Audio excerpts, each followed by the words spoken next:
Ms. Fiorina, thanks a lot for joining us. My pleasure. First off, how did you make this decision at this time? Well, of course, it was Ted Cruz's decision to vet me, and I have come to know him pretty well over the last 7 weeks. I voted for him before I ever endorsed him, before I ever sat down and had a conversation with him. And so for me, having gotten to know him, knowing what's at stake for our party and our nation, it was an easy choice for me to say, yes, I'll stand with you and fight this fight. Some are looking this as a desperate move to alter the campaign. That this announcement comes at an unconventional time. What are your thoughts about that? Well, you know, everything about this election has been unconventional, let's face it.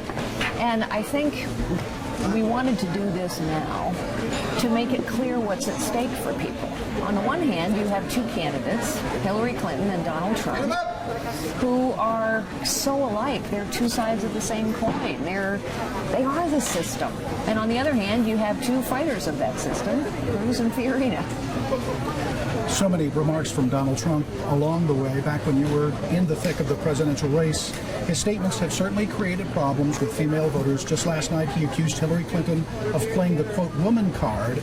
And today, you are Ted Cruz's running mate. How do you respond to those who would see this as simply political gamesmanship? Well, I think if people know Ted Cruz and if they know me, what they know is we don't play games in that way. But I think it's really clear Donald Trump has a big problem with women, and it's why he makes inappropriate comments so frequently. It's why after the Brussels terrorist attack, he attacked Ted Cruz. That says to me everything about his character. Okay. Now, earlier Trump had said about you, quote, I like Carly, nice person, but she never resonated. He labeled you as an insignificant player. Has that changed today? Well, I think Donald Trump has been wrong about just about everything about me, and he's wrong about that too. Okay. Now, last night, it was a strong night for Trump.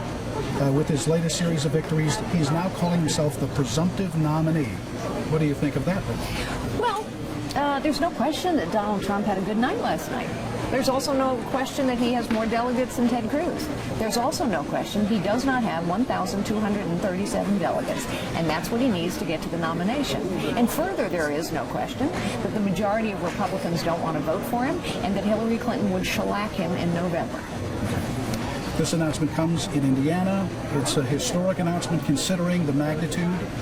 How important now is Indiana to the Cruz-Fiorina ticket? Well, I think Indiana is very important, and how great that the Hoosier state here is where we're going to stand and have a fight right now. Look, I think Indiana is very important. The voters of Indiana, Republican voters of Indiana, now have a clear choice. They understand what the Cruz administration will stand for, and they understand the vice president in that administration and what she will stand for. And on the other side, they can go with Donald Trump or Hillary Clinton. And finally, what do you see as the biggest obstacle to overcome the lead that Trump has? You know, frankly, I think the biggest obstacle is that the media just wants this all to be over. You know, the media has wanted to end this thing so many times and just anoint Donald Trump and Hillary Clinton. The only thing is that media isn't counting on the voters of this state and the voters of this great nation, and it ain't over until the voters say it's over. Ms. Fiorina, thanks for talking with us here on Channel 13. Good luck. Thank you. Thank you.